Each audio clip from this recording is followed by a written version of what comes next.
Greetings everyone. Today I Harshit Khanna from BC वाला Khanna explain करेगा function pass by value. अब ये हमारा मोस्ट इम्पॉर्टेंट टॉपिक है हमारे फंक्शंस में, क्योंकि हमारे दो तरह के फंक्शन के तरीके होते हैं हमारे करने के। एक होती है पास बाय वैल्यू, एक होती है पास बाय रेफरेंस। आज हम करेंगे पास बाय वैल्यू, जिसमें मैं एक्सप्लेन करूंगा कि कैसे जो हमारा फंक्शन है वो हमारा कोई भी मेन जो भी हमारा जैसा हमारा मेन फंक्शन है उसके अंदर हमने कोई भी वेरिएबल बनाया, तो जो हमारा दूसरा जो हमने यूजर डिफाइंड फंक्शन है उसमें हमारी वैल्यू की कॉपी जाती है। That is known as are pass by value. कि हमारी जो भी वैल्यू हमने दी है उसकी कॉपी जाएगी, एक्चुअल वैल्यू नहीं जाएगी, कि मतलब वेरिएबल में कोई चेंज नहीं आएगा लेकिन हमारी कॉपी जाएगी। Let me explain.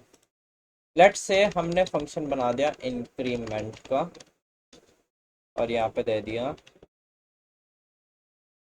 इंट ए, यहाँ पे कर दिया रिटर्न ए प्लस प्लस,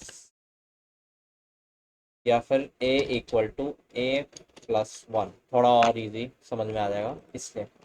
अब मैंने यहाँ एक इसको ब्रैकेट में भी डाल दूँ। एक काम करता हूँ, यहाँ पे मैं एक और वेरिएबल बना देता हूँ ताकि थोड़ा और इजी हो जाए। Int i equal to A plus one, और यहाँ पे ये आ गया हमारा आई। सो अब यहाँ पे हमने किया int variable equal to 10, print f percentage d slash n comma increment variable, print f percentage d slash n variable.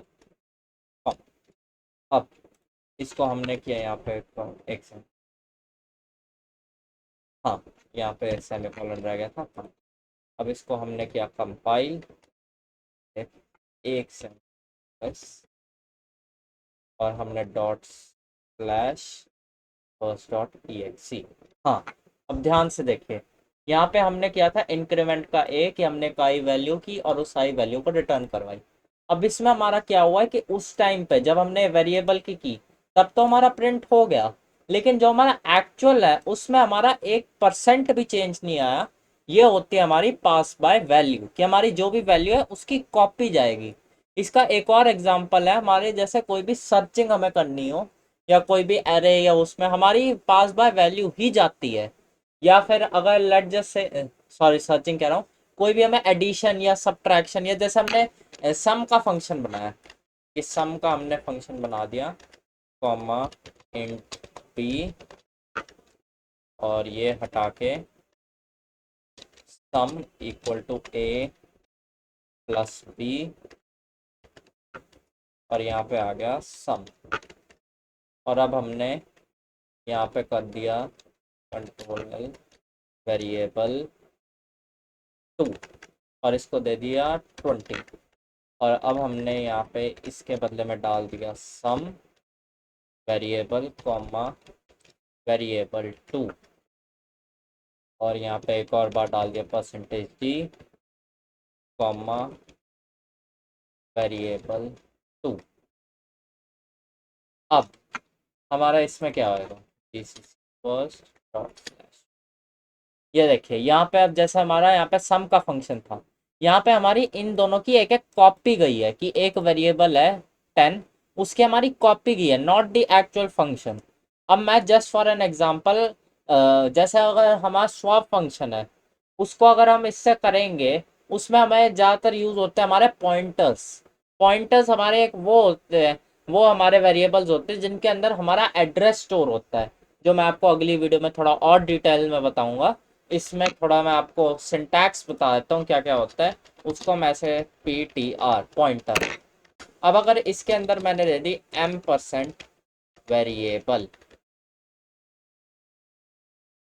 और जो भी हमारा पॉइंटर्स के साथ फंक्शन होगा, एक सेकंड थोड़ा सा वेरिएबल, हाँ, अब जो भी हमारा पॉइंटर्स के साथ फंक्शन होगा वो मोस्ट प्रॉब्ली हम उसको करते हैं वॉइड से, क्योंकि उसमें हमारी थोड़ा इजी हो जाता है इंक्रीमेंट।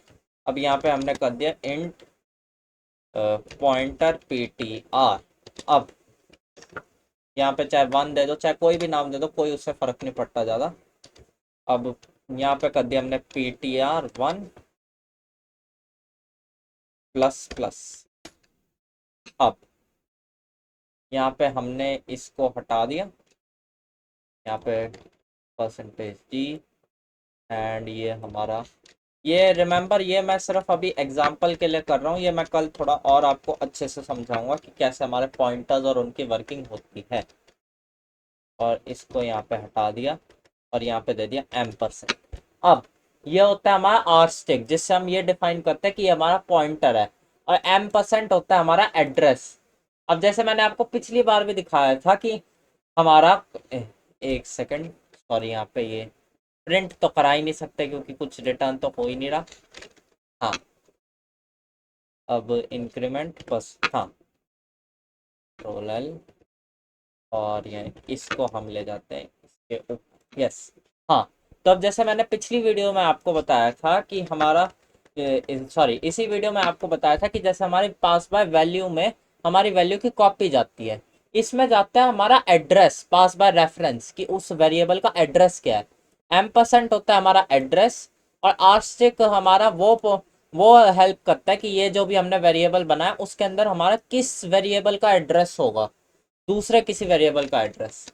अब इसको हम करते हैं कंपाइल और करते हैं रन। ये देखिए यहाँ पे अभी डिफरेंस नहीं आया, रीजन क्योंकि हमने यहाँ पे किया प्लस प्लस। अब प्लस प्लस में हमारा ज़्यादा कुछ, अगर हम इसको ऐसे कर दें =ptr+1,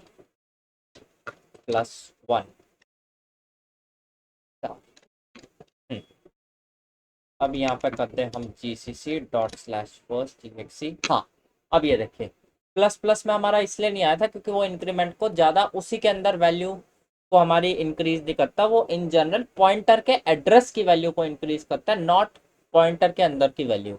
अब जैसे हमने यहाँ पे किया कि पॉइंटर है, पॉइंटर के अंदर की जो वैल्यू होगी उसको 1 से इंक्रीज कर देने का, ये हमारा इंक्रीमेंट का फंक्शन है। अब पहले हमने प्रिंट करवा दिया %d/n विदाउट इंक्रीमेंट और उसके बाद विद इंक्रीमेंट। ये तो थी हमारी पास बाय रेफरेंस। जो पास बाय वैल्यू हमने बताई थी कि हमारी कोई भी उसकी वैल्यू जाएगी। अब जैसा हमने पिछली बार इंक्रीमेंट के उसी में किया था, let me just show you that increment वाला। हाँ, एक सेकेंड, ये भी नहीं, हाँ, अब जैसा इसमें हमारा था कि जो भी हमारा है कि सबसे पहले वो सिर्फ इंक्रीमेंट की एक्चुअल वेरिएबल में वैल्यू चेंज नहीं हो रही, उसकी वैल्यू चेंज हो रही है हमारे सिर्फ उसी फंक्शन के दौरान, बाद में उसकी वैल्यू वापस से 10 हो गई। लेकिन इन जनरल जैसा हमने देखा था विद पास बाय रेफरेंस, हमारी इन जनरल वेरिएबल की वैल्यू चेंज हो रही है। क्यों? क्योंकि हम उसमें %, डाल रहे हैं और जा रहा है हमारा एड्रेस। यही होता है हमारा पास बाय रेफरेंस। कल हम अगली वीडियो में इसको और डिटेल में करेंगे और pointers and pointers with function को भी और अच्छे से समझेंगे। Thank you everyone.